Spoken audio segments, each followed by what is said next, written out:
who is someone you're jealous of?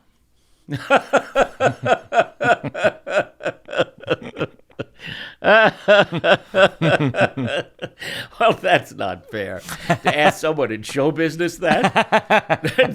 Well, let me get out my list.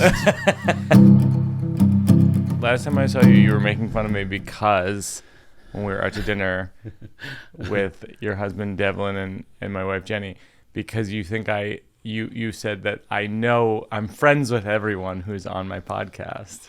And you were like, how many more friends do you have? How do you know everyone so well? You do.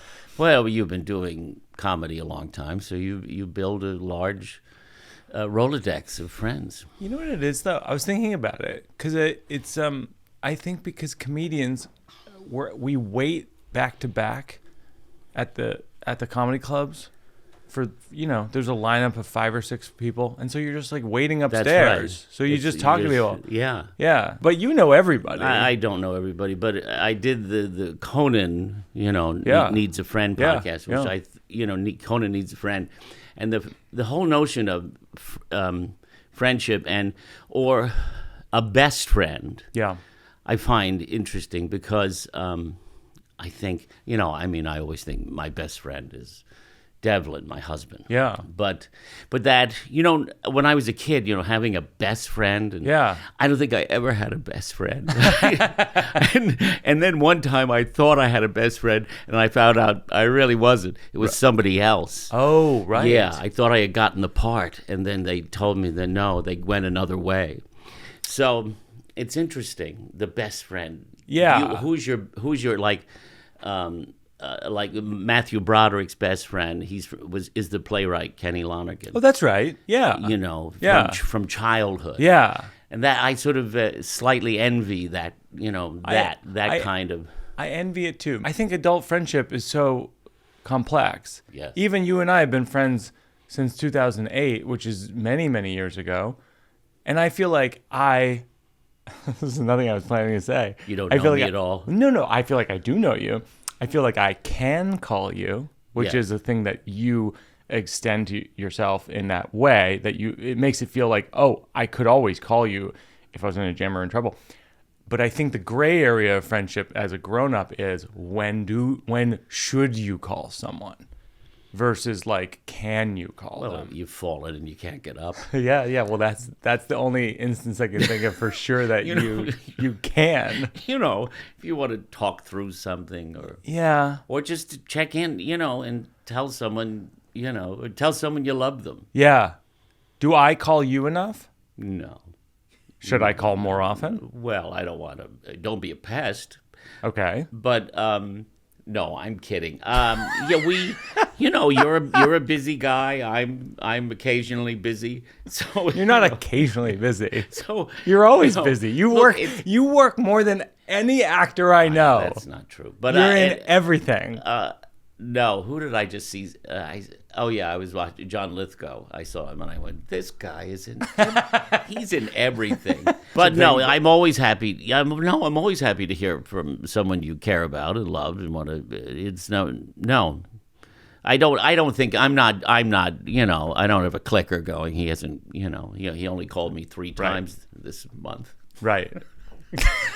If he started calling me a lot, I'd be worried. I think something's gone horribly wrong. Right. He's calling me for advice. You were at SNL 50. You performed in John Mulaney's musical, which was hilarious. Were you? So you see a lot of people there. You see probably a lot of friends. Some, but the most intimidating room I have ever been in. Outrageous. And I've been to the Oscars and big events, but this was something. Did it stress you out? Sure. I'm getting stressed just the memory of it. I was going as a guest. Yeah. Because you've hosted the show. I hosted in 1997. I was hot for 20 minutes. And I was asked to host. I'm a member of the One-Timers Club. Which, and I gotta say, there's more of us than the 5-timers. So we could have a rally, and maybe win the popular vote. Go to number 2. There was something. It came up. Look, it was an incredible 2 days of the rehearsing of it. It was only the kindness of John Mulaney saying I'd like Nathan to be in the sketch and do this little cameo. And so I was like, oh well, that it'll be nerve-wracking, but how I was so honored to be asked, and what a historic night that will be. And so but it was like I said to somebody, it was like walking into the television set and Yes. and seeing all these people from past and present casts and all of the other famous people over there.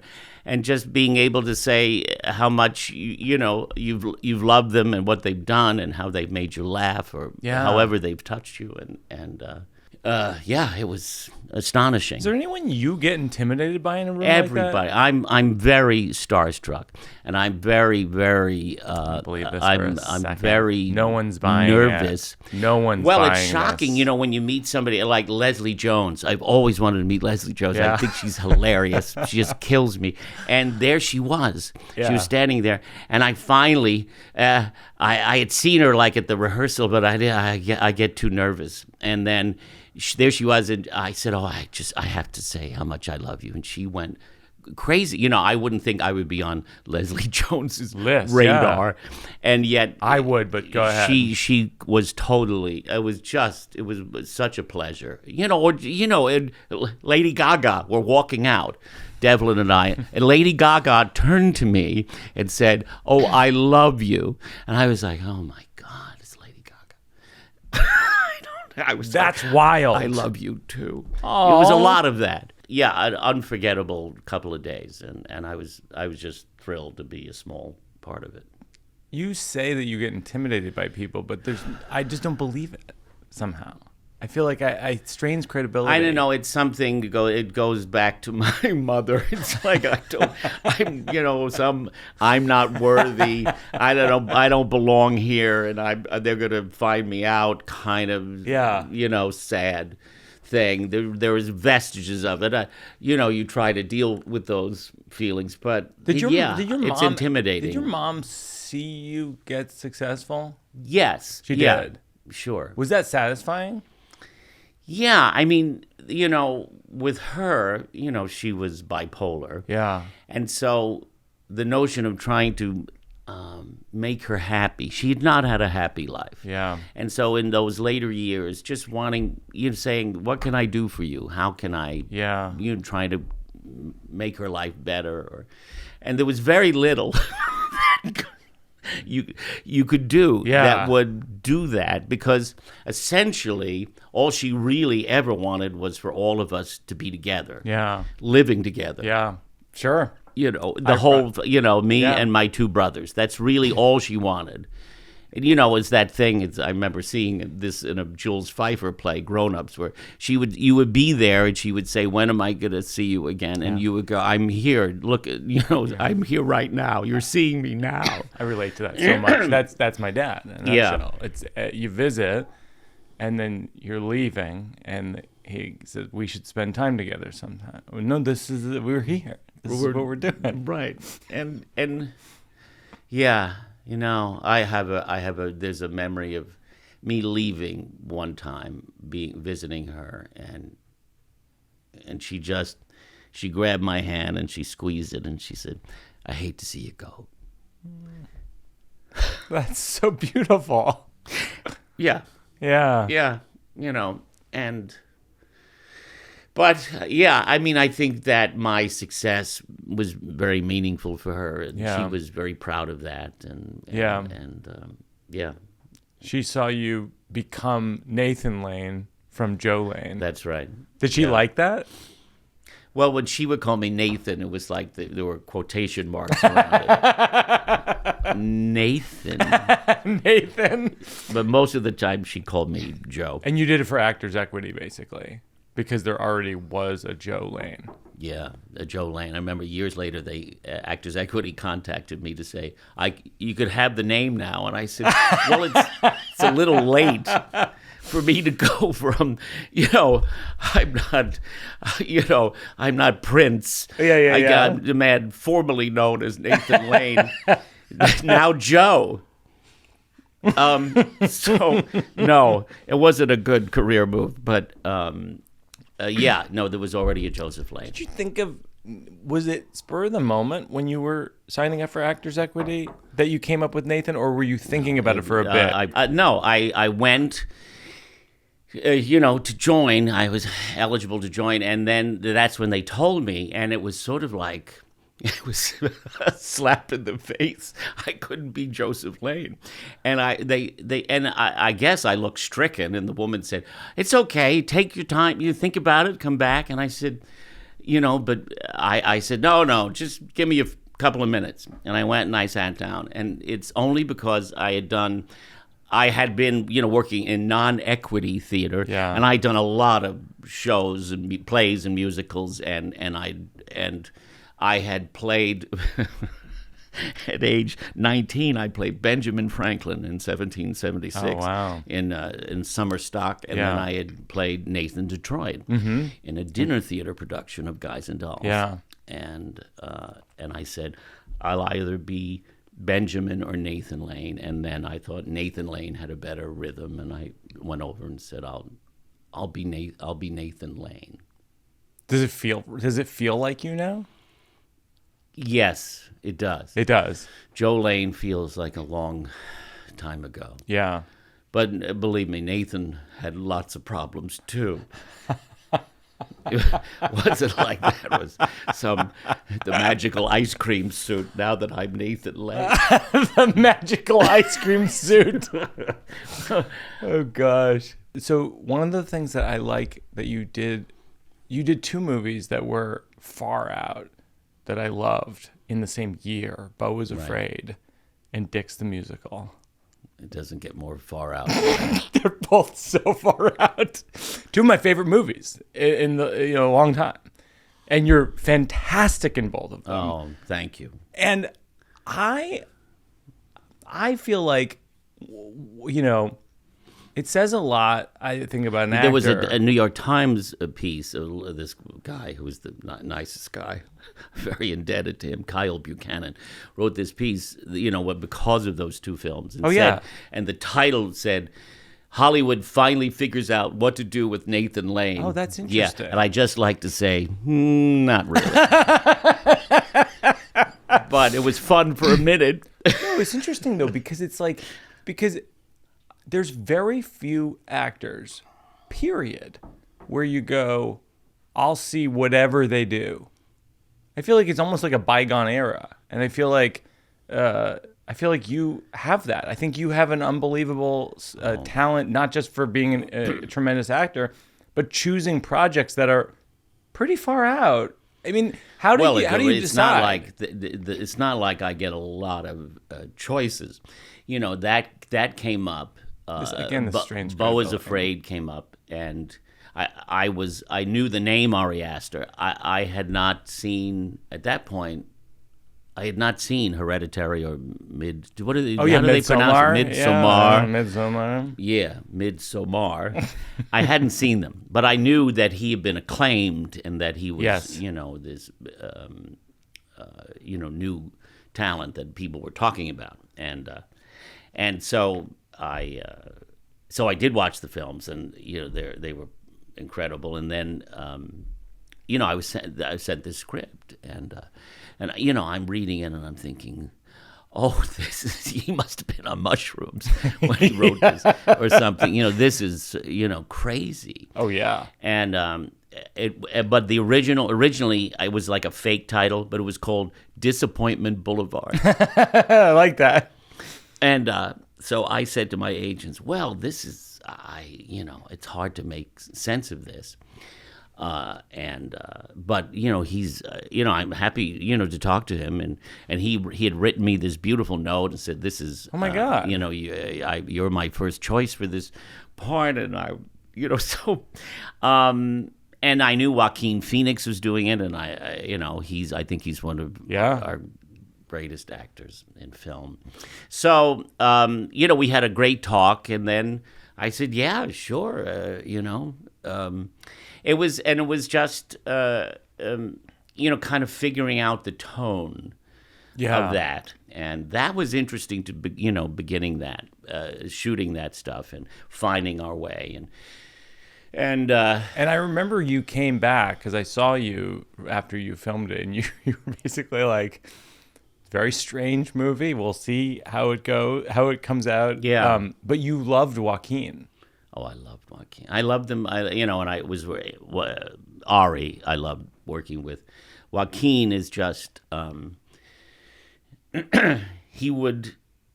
I remember at one point Ari just said to me, he's not going to say the lines that are there. So just your objective is to keep him in your house and just say whatever you need to get him to stay in your house. And he said, and if you can work in a couple of lines that I wrote, that would be great. Oh, that's amazing. And I said, sure, I could do that. Is he like? Okay. That's why I think people find him challenging sometimes to work with Joaquin. Is that he like you're saying? Doesn't necessarily say the lines. We shot the first day with him, and myself and Amy Ryan, who's a very old friend of mine, a brilliant actress. Yes. This was the first time we finally got to work together, that's nice. Playing husband and wife. So that felt great. But the first we shot for 3 hours in this, our teenage daughter's bedroom, and with stuffed animals and boy band posters, Yeah. And Joaquin was like, and this is the setup for our characters. Yeah. But he's playing the truth of I've been in an accident and he's like Olivia de Havilland in Caged. And so we shot for 3 hours, and I thought, well, we could barely get our lines in. Yeah. So and then I thought, I don't know about that. And then so I texted Ari. It was at lunchtime. I texted her and I said, hey, it's your movie. You could do whatever you want. But when I read this, it seemed to be darkly funny. And this is the introduction to our characters. And I couldn't get any of the lines in. So I said, God. That's all I'm going to say. But, whatever you want to do.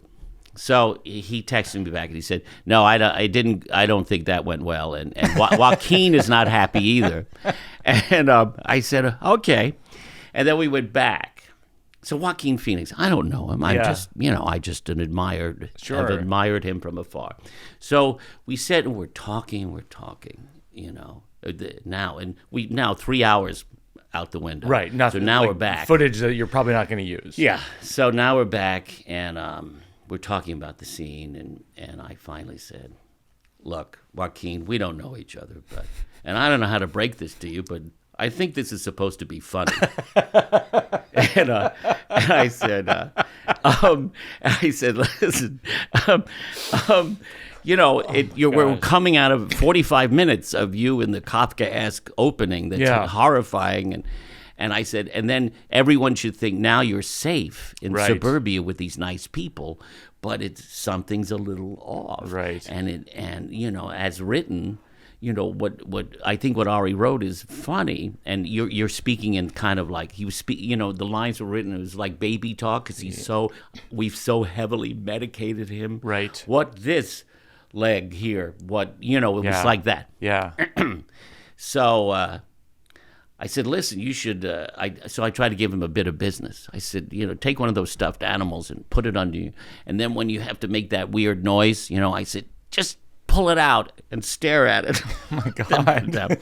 And so he started to laugh. Yeah. And he said, oh, I can't do that. I said, so why not? You want an Oscar? Just put your mind to it. So he started laughing. So, and then we were like home free. Then everybody loosened up and we started to play the scene. And then he said to me, I can't look you in the eye or I'm going to laugh. He said because once they put the camera on me, I was improvising and just saying things to see what reaction I would get. Yeah. And but he was a delight, and he was, he's passionate and committed, and as Ari would say, he can only be truthful, and Right. and if it doesn't feel real to him, he can't do it, and he's a remarkable actor and a total sweetheart, and totally not, he's not pretentious. It's about the work, and it's not, I'm not some big movie star who's, won the Academy Award. It's just, how do we make sense of this? And so I just loved that experience. And it was very brief, but I had a great time.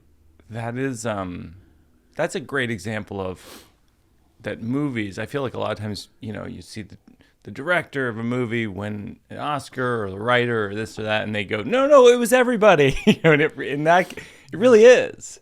Like, it's a very hard thing to describe to people. Even like your story about Beau is Afraid, I think encapsulates that. It's like, you're an actor, you've worked for so long, and you've done a million things, and you're like, hey, I'm just going to throw in my 2 cents. Well, I just thought we weren't. I was sort of reminding Ari that this is what you wrote. Yeah. And we're going, I don't know where we're going, but it's not, and what you wrote is really good, and it's funny in this very dark way, and we shouldn't be afraid of that. Do you remember other films or plays over the years where you did that, where you're in it and you have to remind the principals, like, hey, we were gonna do this, and we should probably do that? That doesn't happen often. I can remember, this is the only first thing that came to mind when you said that, was there was this in the Birdcage, the word was used a couple of times, and sometimes it was like directly from the old French play. Oh, right, it was a punchline, and there was this, and I had to say, Alexander the Great was a, and I finally went to Mike Nichols and said, this makes me a little uncomfortable. Oh my God. And it just, there's other ways of saying this. Certainly, yeah. And he was like, yes. He said, and so, and I gave him examples of what it could be, and another way of saying that, and he said, and I said, it's, and as the only in the real scene, I would rather not say sure. And he said, I understand. And then he said, but this was a job that was like, I was just thrilled to be asked to this part. Yeah, sure. And he's Mike Nichols. He's Mike Nichols, and it's a huge break. He's like, he's like God. This is in the 90s, yeah. So, and he said, but dear boy, could you just do one boy. as written? Oh my God. As written. And I was like, oh, sure. Of course, that's what's in the movie. Oh my God. It was weird. He wouldn't let... Mike Nichols and Elaine May, two of the most sophisticated, most brilliant minds ever. Sure. And yet, I always felt like because they came from another generation where that word was a punchline. Yeah. And it was allowed, and it was okay. And for some reason, he wouldn't let go of it. Or he wouldn't let Robin refer to me as his husband. I was referred to as his wife. He wouldn't let him call me my partner. And maybe it was that the notion of, I want this to be a big mainstream hit, and I don't want to offend anybody. But, you think then we're making it's 1995 or 6, whenever we made 95, we were making it. This is a gay story. Oh yeah. When I saw it as a kid, when I had first moved to New York in the late 70s, that movie was playing on the Upper East Side for over a year. The Upfal. It was the most successful foreign film at the time. And I remember seeing it, and I thought it was hilarious. And I just thought, it's so subversive. It's a French farce. But, the gay people are the heroes in this. And so Yeah, I mean, look, I'm telling this story, but I have to say that it was a tremendous experience, and Mike and Elaine were incredibly kind to me, but it was a stumbling point that I was like, why are they hanging on to this? Yeah. This word. Yeah. That's hard. Is it because they come from another generation? And I don't know. It was awkward for a moment, and then but in an otherwise great, very happy, joyous experience. I met Elaine May recently, and I said to her, just briefly, and I said, I've read in books over the years about you and Mike Nichols that he would stick to his lines when you did the Broadway 2-person show, and that you would just make it different every night. And she goes, don't believe anything anyone writes unless they were there. Do you feel like anything people have written about you over the years is not quite right? Or people get you wrong ever? All the time. Sure. In what way? I've read interviews where literally I didn't say any of it. where they obviously thought I can write something better than what he said on my tape recorder. It's true. I mean literal like a paragraph that I did not think. I mean, that's outrageous. People characterize you. I think because there have been times when I'm like I know it's at my age when I'm near death and I'm still shy. Shy doesn't hold up well in my age range. But people can take that as being standoffish or like, well, what's his deal? I just totally or just things attributed to me that I didn't say or do. What was attributed that you didn't say? Do you remember? I don't know. Okay. We'd have to. You just have to look up and find some quotes. Let me bring in my lawyer. I know this. Stuart, get in here. He has all the files. So when you work with these directors and Mike Nichols and Ari Aster, and I mean, you've worked with just Mel Brooks. I mean, you've worked with unbelievable people. What's your favorite quality in a director as an actor?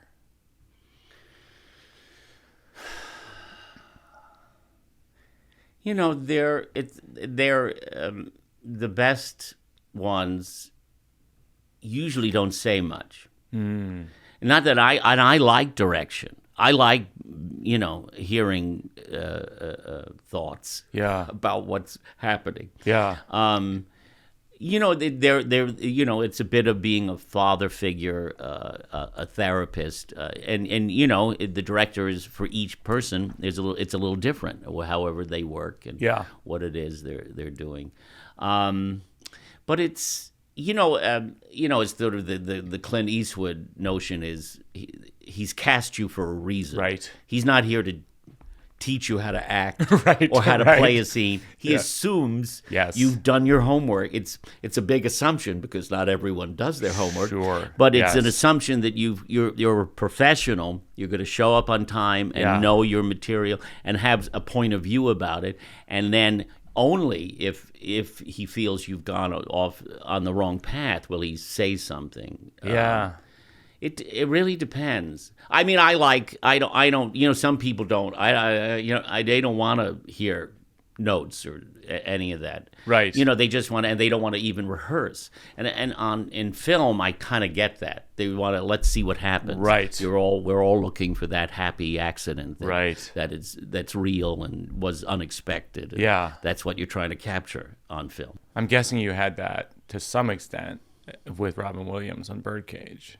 Because Robin seems like he didn't stick to a script that often. Well, no, Robin was very professional, but what we rehearsed, and then Mike had said to us, just feel free to improvise while we're rehearsing. Yeah, and then even though he was very protective of Elaine's script, he would usually say he would give us a free take, to get it out of our system. Yeah. And out of that, things came, for sure, little moments and No, Robin was. I mean, if he liked that. If he did go somewhere, I would go with him. Yeah. And we would, and we were kindred spirits in that way. We were both sort of like needy children who just wanted to please daddy.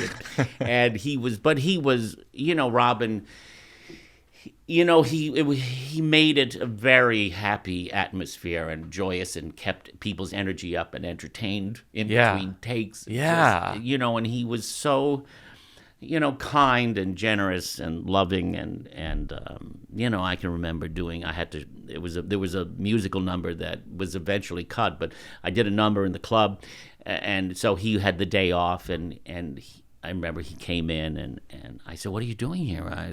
I'm just doing this all day. And he said, "I want to be here for you. I want to support you." Oh, well, he was just an incredible person, and I'm lucky that I got to work with him. Yeah. I always say, but I only met Robin a few times, but when we did that Wounded Warriors benefit at the Beacon, he would, all of these soldiers who had been injured and had these severe injuries, he would go around and he would be the Robin Williams. That's right. That people dreamed of meeting. That's right. Which, of course, in show business, you never really get that from anybody because they're performing on camera or on stage, and then they're human beings. But he was the Robin Williams from the movies for people. Yes, he would do that for you, for people who needed it, or he knew that was part of his job. And but yeah, I also just remember quiet moments with him, and he was such a sensitive soul, so dear, and and easily hurt. Yeah. And just incredible. And we always sort of, I can't say that we became close friends. We would keep in touch, but we always had that bond of having done that film, and it was, it was a success, and it was just a very fond memory for everyone involved. So you did Beau is Afraid and Dick's the Musical in the same year. Yeah. Jenny and I went to Dick's the Musical. We were going through a lot of personal stuff at the time that was really challenging with our families, and we went to the theater and saw Dick's the Musical, and I don't remember laughing as hard at a movie in the theater as I did at that movie. And it was such a gift of a movie. It is so insane. Yeah. It really is insane. And the guys who made the movie, I mean, you really took a chance on them because they hadn't, to my knowledge, made a feature film. Josh Sharp and Aaron Jackson, that came from UCB. Yeah, they came from UCB, and they and there was a whole sort of gay contingent of UCB. Beau and Yang, Matt Rogers. Yeah, was Julio Torres? Was he? He was just doing stand up. He wasn't a part of that, maybe. But he might have been in the scene. I don't know. Yeah, but no, it was sent, and I was like, well, I can't do this. Because your character, just to give context, your character, I want to say eats ham? No, he has these creatures. He has these pets that are called the sewer boys that he obviously found in the sewer. And he keeps them in a cage in his living room, and they eat deli meat. Right. And they're these strange, they're like, they have tails, and they're these odd, sort of little dragon-like urchin. Right. They're creepy. They're very creepy. But he loves them, and he feeds. They like deli meat, and he feeds. So you have to, and he would feed them like like a mother bird. And so I would have to chew up the deli meat and spit it into their mouths. That was the much talked about scene. Anyway, so I was like, I don't know about this. And then they said Larry Charles was going to direct it. Yeah. And I loved Larry Charles, and so I had a Zoom with him. And then I said, look, I was still sort of on the fence, and I said, I need to meet these two young guys and just talk about this. And so we had this dinner that went on for like 4 hours. And several Cosmopolitans later, I said, well, I guess we're making a movie. Well, they were like, the gay sons I never had. And they're they're brilliant guys. They're Yeah, they really are. smart and really funny. And as they always, I think it was Aaron always said, we're not making this for people to upset people.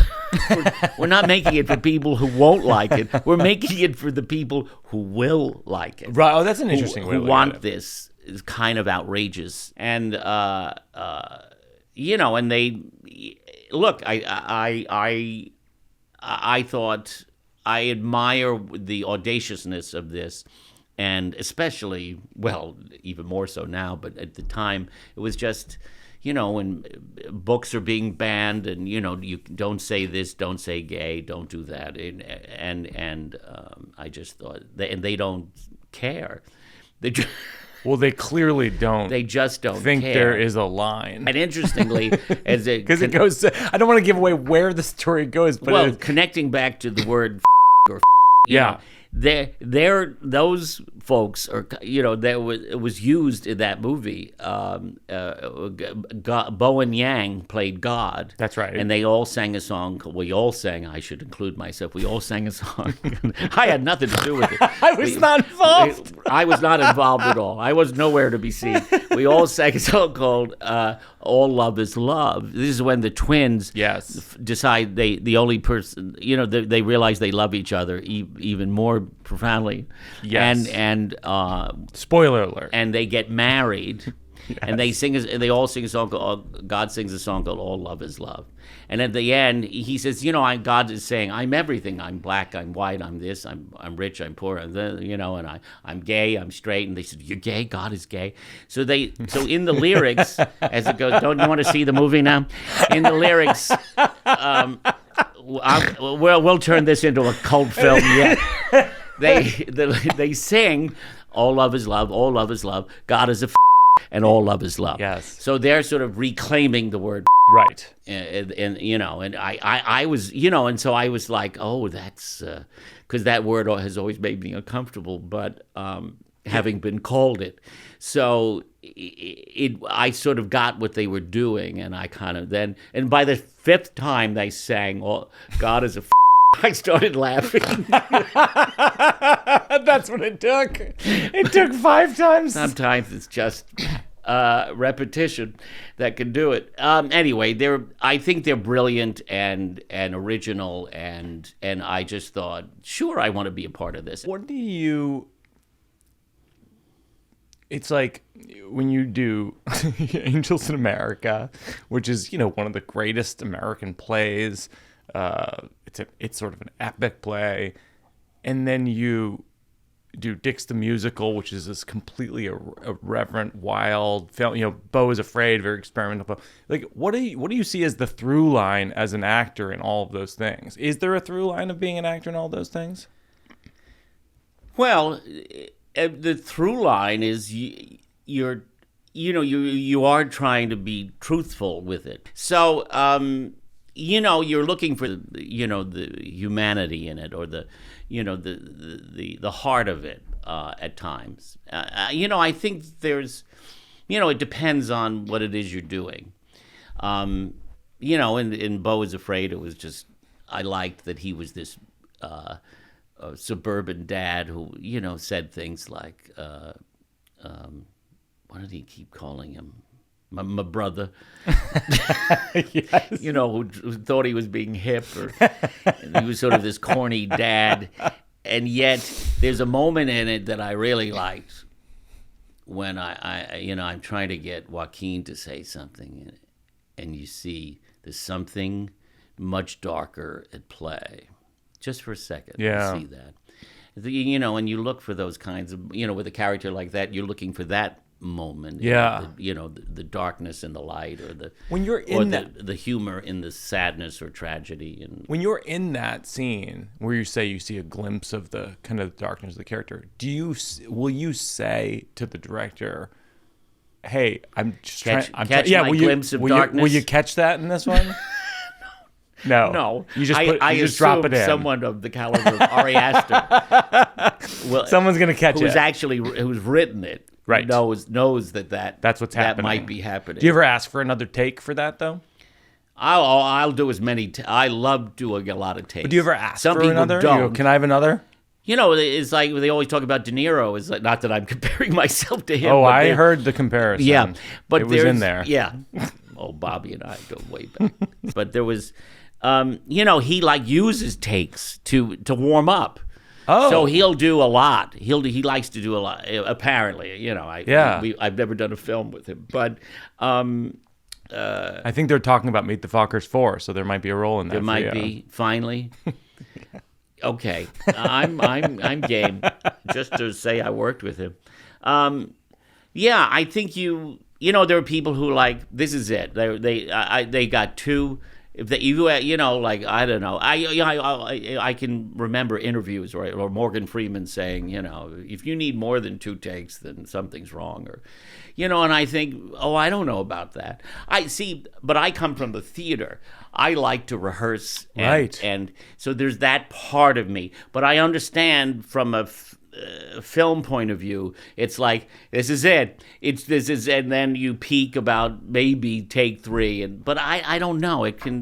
Then there's David Fincher who likes to do 57 takes. And Noah Baumbach, yeah. So that it goes on and on, where you think you're losing your mind, and it's the old Billy Wilder saying to Tony Curtis and Jack Lemmon, because Marilyn Monroe would just to get one take where she said the right thing or did the right line or whatever it was he wanted. He said to them, you have to be great in every take, because whenever she gets it right, that's the one I'm going to use. That's a lot of pressure. That's a lot of pressure. Yeah. Be funny. So you're in a new series called Mid-Century Modern. It's on Hulu. It's just about to come out. How did you get involved with it? This is all Ryan Murphy, became my guardian angel in my 3rd act. And he called me and said, and just the fact that he called me was shocking. He called me and said, I want to send you a script. It's written by Max Muchnick and David Cohan, who created Will and Grace. He said, I've never done a multicam before, but he said, I read this script and I thought it was hilarious and I loved it. And they've kind of written this character with you in mind. And then I read it and it was hilarious. So I said, yeah, sure. I play a character named Bunny Schneiderman, who is a very, very wealthy, successful manufacturer of women's bras. Yeah. And he has a chain of stores across the country called the Bunny Hutch. Yeah. And he lives in Palm Springs with his mother, Sybil. And it opens at a funeral, a very close friend of his and his other 2 friends, played by Matt Bomer and Nathan Lee Graham. And they come back to his house afterward, and they're talking, and they're having a great time. And he's sort of, he's obviously an older gentleman and kind of lonely at this point in his life. He's never had a great love in his life. Yeah. And he says, why can't this be the rest of our lives? He lives in this big house, and one is an airline. Matt plays an airline steward named Jerry, and Nathan Lee Graham plays a man named Arthur Broussard, who comes from the world of fashion. He's Anna Wintour has just fired him, being too opinionated, and so they eventually do, and that's sort of where the series goes. And Jimmy Burrows, the legendary Jimmy Burrows, directed all 10. That's astonishing. Episodes. That's astonishing to me. It all happened very fast. We did a pilot, and then almost immediately, a few months later, we were doing the first season. Just to put this in context for people, Ryan Murphy. Jimmy Burrows is the same Jim Burrows who did Cheers. Cheers, co-created Cheers, directed a lot of, I think he directed all of Will and Grace. Yeah. Friends, pilot. I mean, just a legend of legends. He goes back to the Mary Tyler Moore show. He did Mary Tyler Moore. It's been the happiest experience I've had in television. And he said, do you believe we got this lucky again with this group of people? And he said, I just want to do this show for the rest of my life. And for someone like him, it's so moving, and it's just been, the whole thing has been joyous. Oh. Matt and Nathan Lee, and then in the midst of all of this, Linda Lavin, who was playing my mother, died, which was a shock and devastating. And Linda was, she was certainly a beloved figure in the theater, and we weren't like close friends beforehand, but whenever I was just a fan, and I would see her, and we would always say, I hope we get to work together someday. So this was very special, and we became very close doing this, and she had been diagnosed with lung cancer, and so she had called me. This was the day after Christmas, and we were supposed to go back in like a week or so to finish filming, and to tell me this, and she said, but they're going to start radiation. They feel like it still work, and I'll be tired, but I'll be able to do. And I said, look, it's whatever you need to do, and it's just a TV show. Your health is the most important thing, but we'll do whatever we can, and don't worry about anything. And I was able just to say, how much I loved her, and then literally like 3 days later, she said to her husband she wasn't feeling right, and they called her doctor, and he said, come in, and he's at Cedars, and so they were driving from Malibu to Cedars, and one of the tumors was obstructing her airways, so her breathing had become labored, and so on the way there, she said to him, I want you to live your life. And he said, I am living my life. She said, I just want you to know if I die, I want you to know how much I love you. And he said, I know, and I love you too. And then her breathing was labored, and she lowered the window, and her heart stopped. And she died, and yeah, I miss her every day, and she was such a huge part of it, and so brilliantly funny, such a brilliant. It seems like in some ways that series seems like such a perfect fit for all that you've been doing your whole career, because you have the live studio audience, and it's film. Well, my past in the multicam has been dicey, to say the least, and so I've avoided it. And now, to do it with some of the best people who've ever done it, it's a very different experience. But yeah, other than that, it has been just the best experience I've ever had in television, and everybody gets along, and everybody. But I think we all set out to do that, to make it a place where you feel good about what you're doing. Yeah. This is called the slow round. Who is someone you're jealous of?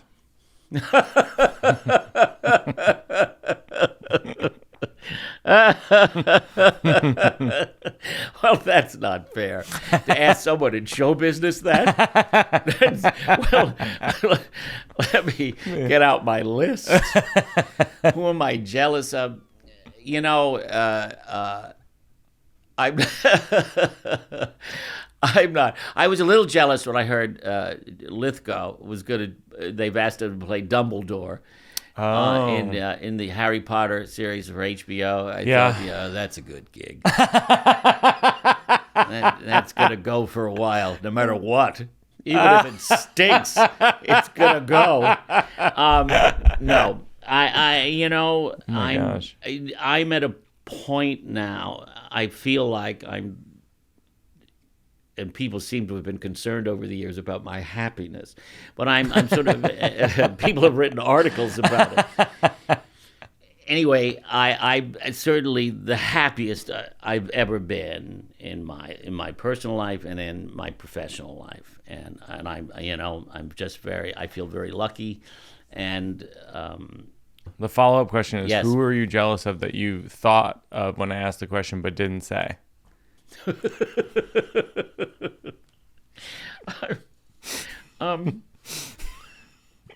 No, I can't. I honestly, I can't. Devlin could probably tell you. He's probably heard me say, I'll ask Devlin. mention a name, but it's like I don't really have that. Yeah.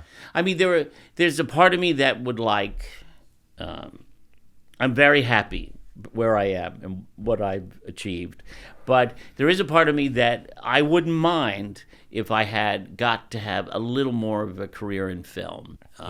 So I don't know. There's this sort of, I think there's this sort of general feeling of me being this, whatever. General feeling. There's a general feeling that it's like, it's why they, in film, that it's, you're going to play, somebody's agent, get him. It's that, or it has to do with some notion of me because I've had also a career in musical theater that it's big, it's Mermanesque, it's whatever you want to call it, and that I think I've shifted that perception. Yeah, you've completely shifted because you've played over the last the decade difference or of the so. roles you've played in the last 2 decades is unbelievable. I could give you evidence. Yeah. Your Honor, I could show you that there is a range, but I think people want to categorize you. They want to put you in a box, and they don't want you to get out of the box. Of course. But I was able to dig a hole in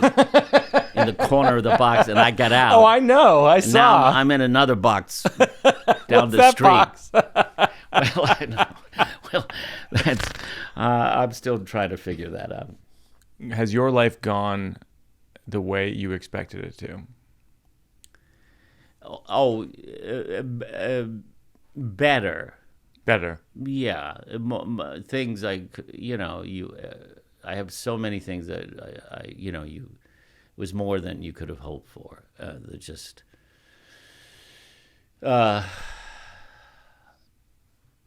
there was this strange. I also had this strange, for all of the fear, I had this strange thing as a kid that I saw it as. I somehow knew it was going to work out. Yeah. This strange, there's also this part of me, this strange, I don't know if it's even confidence, but just sort of like I could see it like a movie. Right. And I would say to myself, well, this is now I'm in the beginning of the movie, and it's and I'm a starving actor in New York. And, Sure. I don't have any money, and I was once so hungry I stole a grapefruit. I walked by a Korean market and I had no food, and I stole like a grapefruit. and I'm not even particularly fond of grapefruits. I guess it was just it was in reach. But I always thought, it's gonna work out. Yeah. Somehow, I just know it's gonna work out. I don't know why I had that feeling, but I did. Yeah. And then I lucked out, and it worked out. What's the That's best? the name of this show, Working It Working Out. it out. Yeah. What's the best piece of advice someone's given you that you used? Elaine May's line is the safest thing you can do is take a risk. Yeah. I think that's great. Just The safest thing you can do is take a risk. yeah. I love that. All right, so I'm going to work out a couple of jokes that I'm doing my performances at the Beacon Theater in a couple weeks. In a couple of weeks. Yeah. Oh. So Well, at the last should minute. I come? Oh my God, I'd be honored. I'd be honored if you came. Of course, if people don't know this, Nathan presented my first show off Broadway, Sleepwalk with Me, and I view it as the inflection point of my entire life and career. Oh, well, it's all you. I just went along for the ride. Yes, you were. I vividly remember us standing outside when I was living in Tribeca, and think we had dinner, and you were a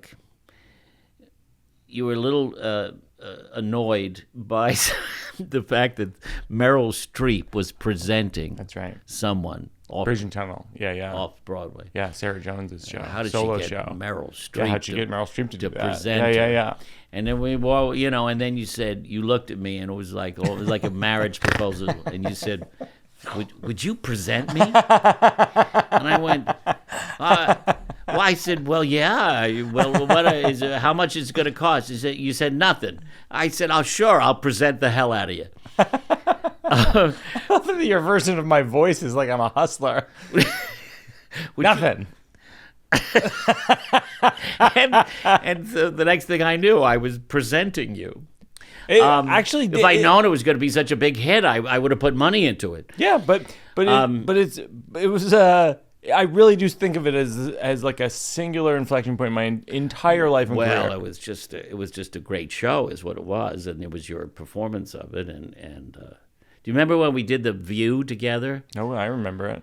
And Joy Behar kept referring to you as Mike Birbiglia, yes, which was some fell somewhere between, like, you sounded like a celebrity chef or an Italian porn star, Mike.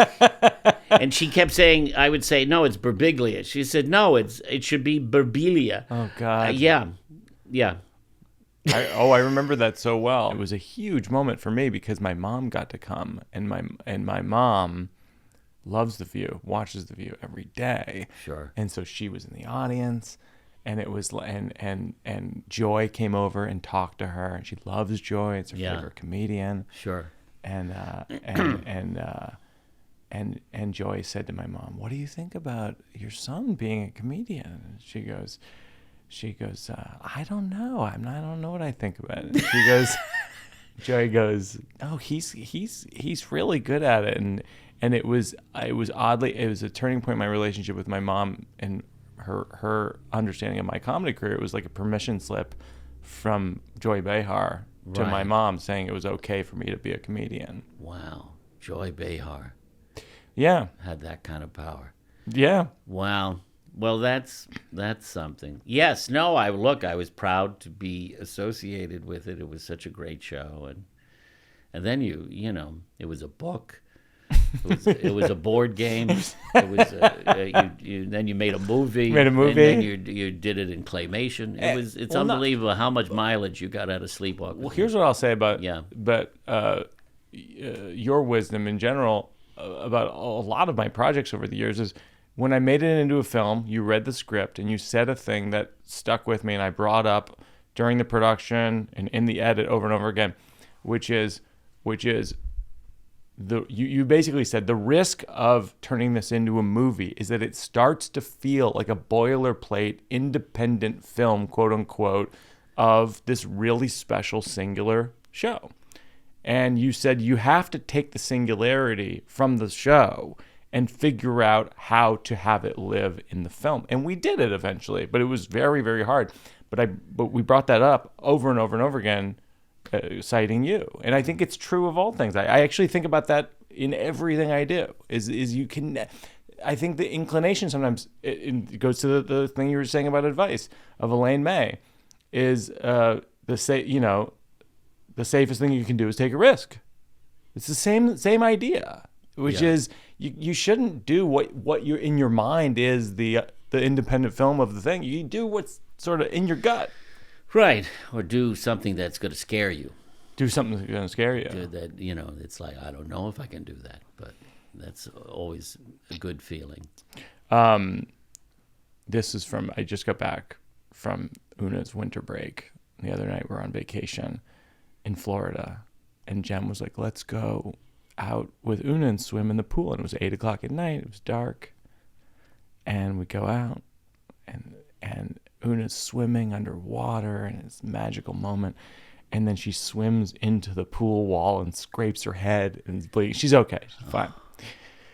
But the first thing I thought was, I'm so glad it was Jen's idea to go in the pool. Because if it were my idea, we'd be talking about this for 20 to 30 years. Since it's her idea, it's like the thing's gonna heal and we'll never talk about it again. Oh, that's funny. Yeah. So it just happened this week, and I just jotted it down in my notebook. Yeah. That's good. I just feel like, yeah, it's and then I wrote this. This is something I want to try to get on stage, which is so many of my friends have gotten divorced lately, which has been really hard on me. Because when people get divorced, then you have to go back to your own wife and husband and overcompensate and be like, Jim's getting divorced, which is what I would never do because I am resolute and firm in my conviction to be married. I would never be divorced like Jim, who is a villain. We shall never speak of Jim again. This is a really half-baked idea. Whenever our friends get divorced, we do a divorce autopsy. Like, they got divorced because they couldn't agree on what it was they were arguing about. And we're not like that, right? Come on, team. Yeah, it's half-baked. It's just definitely like a free association. What do you think when people talk about we have an open relation or an open marriage? What do I think when people say that? Yeah. I always think, do you think that good luck to you in your life. I'm always like, no judgment, good luck to you in your life. I respect it. I don't fully buy it. And I'll tell you why. As opposed to getting a divorce. They say, we've decided to open up our marriage. I've heard that. Yeah. Because we are, we're great as a couple, but we both would like to have sex outside the marriage. Yeah. Look, I did a whole show about monogamy. To some degree. My girlfriend's boyfriend was all about how I was never going to get married, and here's why, here's the 7 reasons why, and all this stuff. Because Jen and I went through a period where, before we got married, we were like, oh, okay, we're not exclusive to each other, and blah, blah, blah. And I'm just like, good luck with that. We did that. It was a debacle. Every week was so much drama. Every week was like, who's that? What's that? What's that all about? Who's that? It's like, what are you, fucking 2 lives? I don't know. It just feels like, again, no judgment. People just listening, whatever, everyone has just grow up and have an affair.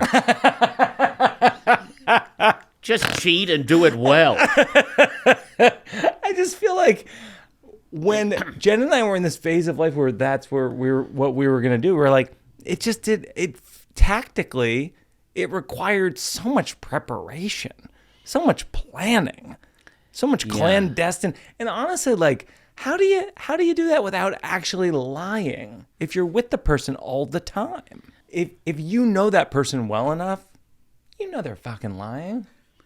You just know. You just know in your bones. You're getting angry and it hasn't even happened. Yeah. I'm riled up for comedic purposes. Oh. Hey, I've made a living out of that. The last thing we do is working it out for a cause. If there's a nonprofit that you like to support, we will contribute to them. We'll link to them in the show notes. Oh, okay. Well, Broadway Cares, Equity Fights AIDS. It's a phenomenal organization. We'll contribute to them. We'll link to them in the show notes. Oh, that's Nathan, great. Thank you. You are one of the greats of the greats of the greats. And dare I say, I love you and I treasure your friendship.